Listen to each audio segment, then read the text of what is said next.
Saya hanya ingin mengingatkan kepada para pemimpin anggota Dewan, pada saat Anda menjadi pejabat, Anda disumpah di bawah Al-Quran. Itu ingat ya, bahwa Anda disumpah pada saat menjadi seorang pemimpin, Anda disumpah di bawah Al-Quran. Dan ingatlah, setiap pemimpin akan dihisab di hadapan Allah SWT nanti di akhirat. Lalu bagaimana Anda bisa menjawab pertanyaan dari Allah SWT di yaumil akhir nanti, pada saat Al-Quran dibakar?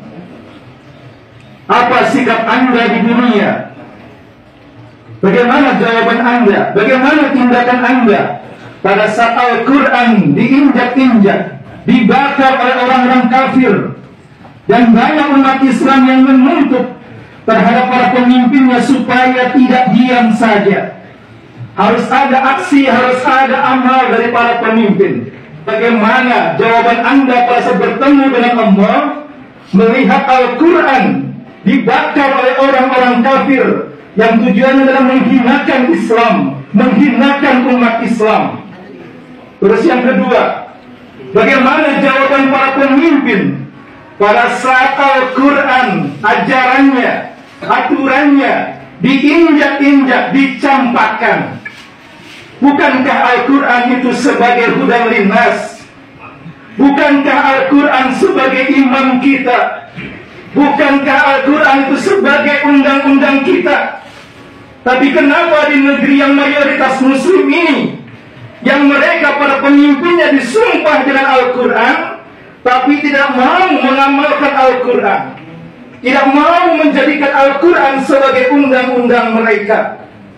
Apakah mereka tidak yakin bahwa Al-Quran itu adalah firman Allah?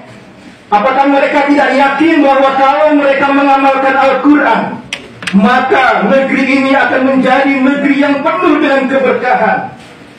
Tapi anehnya, para pemimpin ini justru malah memilih undang-undang dari Belanda, memilih bikin undang-undang sendiri.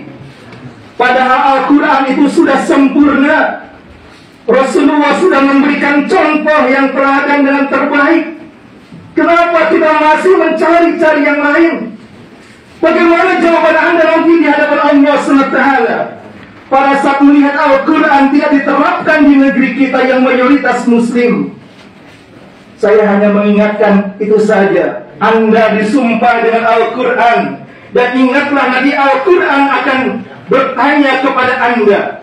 Kalau nanti di akhirat Al-Quran itu akan menjadi imam kita, membimbing kita menuju surga, apakah justru sebaliknya Al-Quran akan mendorong kita ke dalam neraka?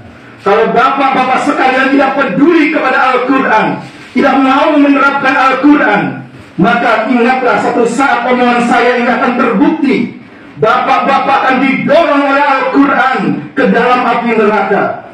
Mudah-mudahan ini tidak terjadi kalau misalkan para pemimpin ini segera bertobat kepada Allah SWT.